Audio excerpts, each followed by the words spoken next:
Bonjour à tous. Voilà, donc j'avais un petit peu, ça c'est une vidéo un petit peu pour Facebook, un petit peu pour expliquer certaines positions. Voilà, j'étais très déçu euh, parce qu'en fait j'ai découvert que la fameuse église de Judas existe bien. Alors qu'est-ce que l'église de Judas? Vous savez que dans les 12 disciples à la base de Jésus de Nazareth, il y en a un malgré l'avoir accompagné, malgré donc avoir écouté son enseignement et malgré avoir surtout étudié son enseignement, qui pensait plus avec sa tête qu'avec son cœur.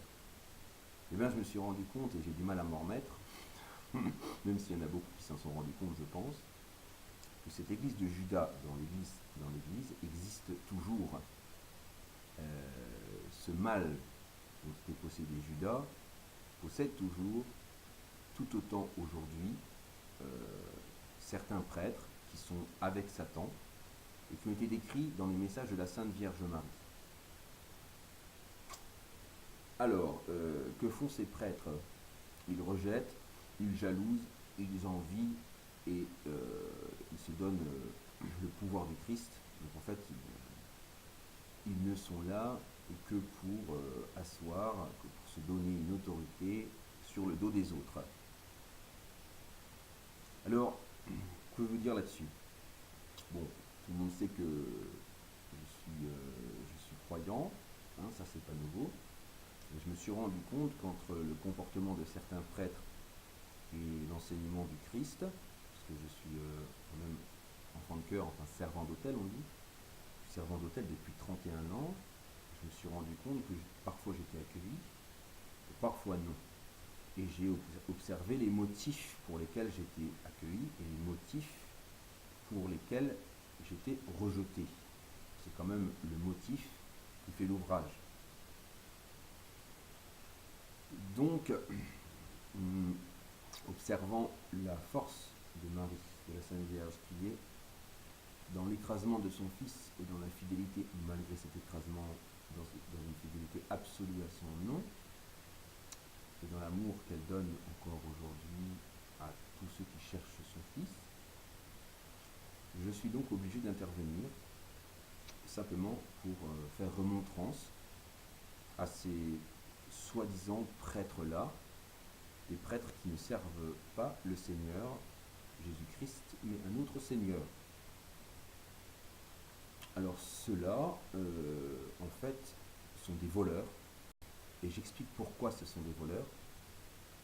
C'est parce que, comme Judas, ils se donnent une autorité qui ne vient pas du Christ, puisqu'ils ne sont pas fidèles à son enseignement, puisqu'ils n'accueillent pas leur prochain, donc ils ne peuvent pas aimer leur prochain s'ils ne l'accueillent pas, c'est logique, puisqu'ils excluent et qui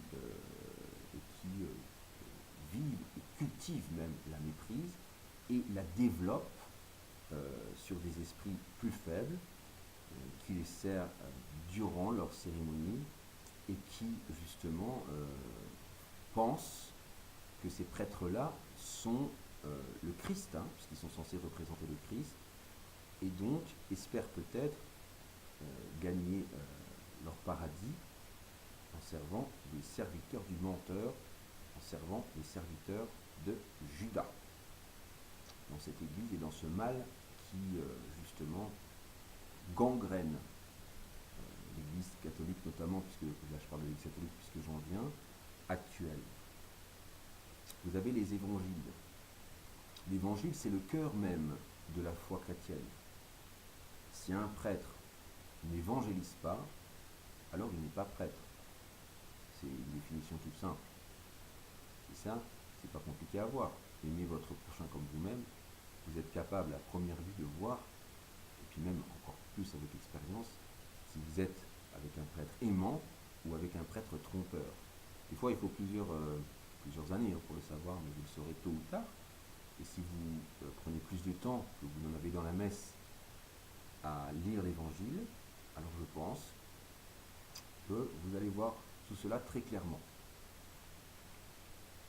Alors, par rapport à cette église de Judas que j'ai décelée dans l'église catholique, à cause du comportement vraiment dérisoire, déraisonné et mauvais de gens qui mettent une soutane et prétendent avoir l'autorité du Christ.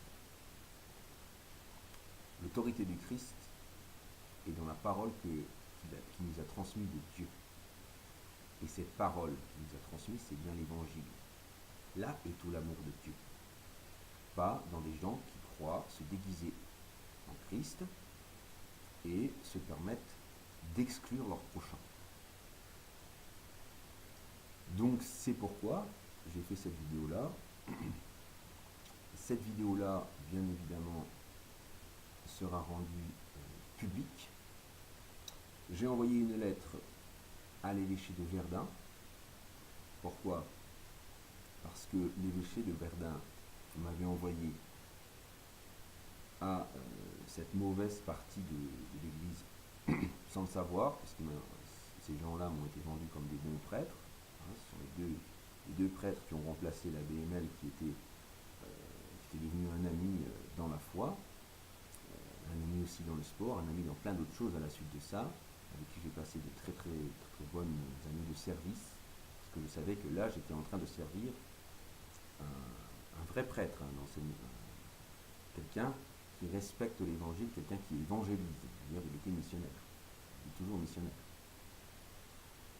Et pendant 31 ans, j'ai donc servi des prêtres, tous faisant partie de la même chaîne, de la chaîne du Christ, donc les 11. Et là, je me retrouve face au 12e, donc à l'église de Judas, donc face au 12e disciple, avec des gens qui ont exactement le même mal, et naturellement, qui me rejettent. Donc, qu'est-ce que j'ai fait sous la conduite de l'Esprit de Dieu, puisqu'il a dit « Je ne vous laisserai pas orphelin », j'ai donc écrit une lettre à l'évêché pour témoigner que moi, Alexandre Franchini, qui ai fait la demande afin de devenir diacre, recommandé par l'évêque, soutenu par l'évêque pour faire cette demande, et été accueilli comme un chien, a été méprisé à la réception par un, entre guillemets, pseudo-prêtre qui m'a formé à la haine du Christ et à la haine de son Église en me rejetant. Donc, cette lettre fait témoignage de l'Église du Christ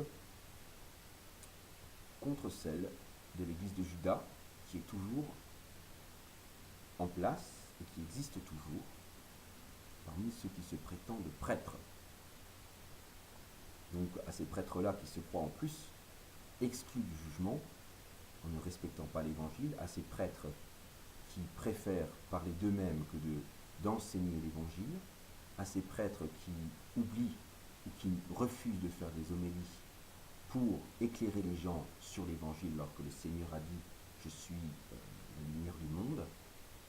Donc à ces prêtres qui ne font pas la lumière, je les mets en garde, vous ne passerez pas la porte du royaume des cieux. Voilà ce que j'ai à dire et je le dis en sachant très bien de quoi je parle. Voilà, vous ne pouvez pas, en tant que prêtre, faire ténèbres sur la terre et exclure votre prochain ou vos prochains et passer la porte du royaume des cieux.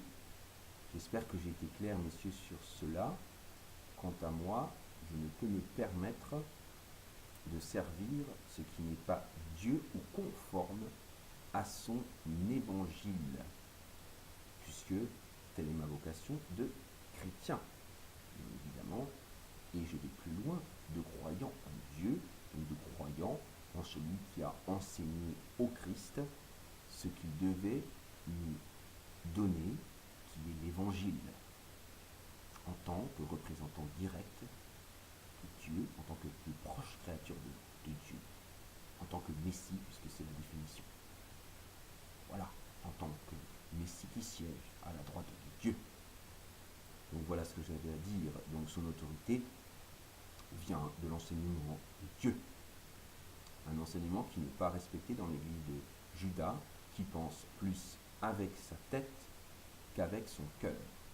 Quand on dit à quelqu'un, vous êtes maintenant, vous n'êtes plus dans le profil pour être telle chose, telle personne ou telle personne, profil, ça reflète une pièce de théâtre qu'on joue, qu'on réfléchit, qu'on calcule, et ce n'est pas là le message du Christ.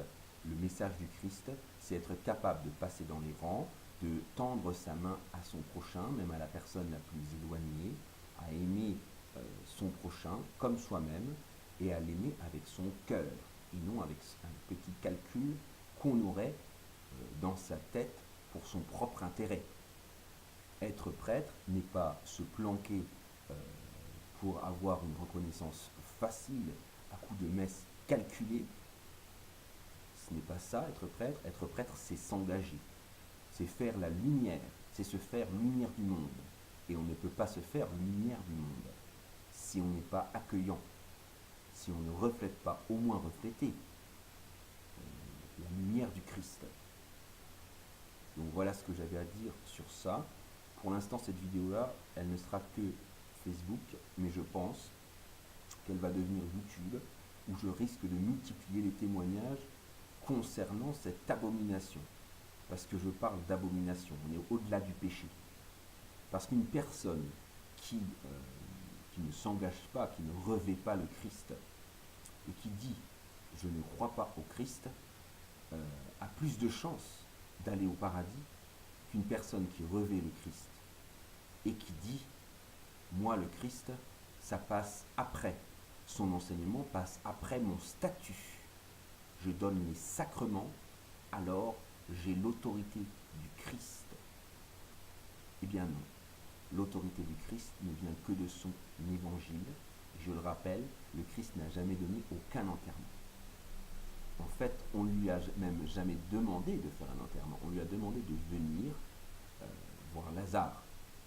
Et vous avez vu l'enterrement qu'il a célébré.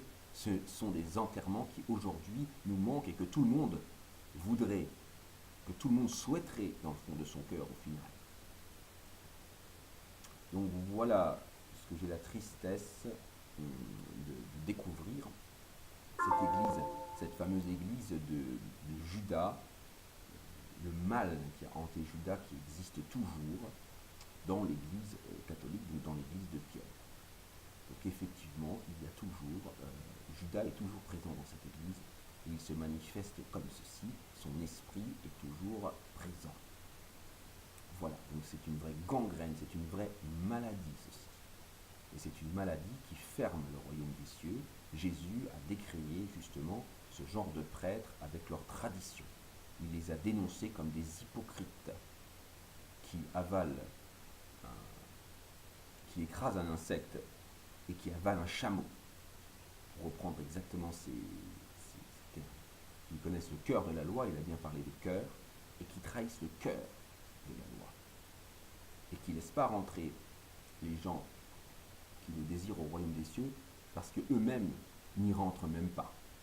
Et comment on y rentre? On y rentre avec le cœur, pas avec les calculs, pas avec une reconnaissance juste mentale, une reconnaissance calculée, mais avec une reconnaissance réelle du cœur et un contact direct à l'amour du prochain. Le Christ a enseigné rien entre vous et l'amour du prochain. Moi, je sais que je suis né pour aimer mon prochain, pour aimer les gens, pour vous aimer vous. Donc désormais, je vais m'y appliquer. Je vais m'y appliquer parce que je sais pourquoi je suis né. Et je le sais, ce n'est pas grâce à ces faux pasteurs qui vous enseignent la méprise du monde, la méprise de Dieu pour essayer de survivre. Ils vous enseignent un esclavage de survie et non la vie apportée par le Christ. Amen.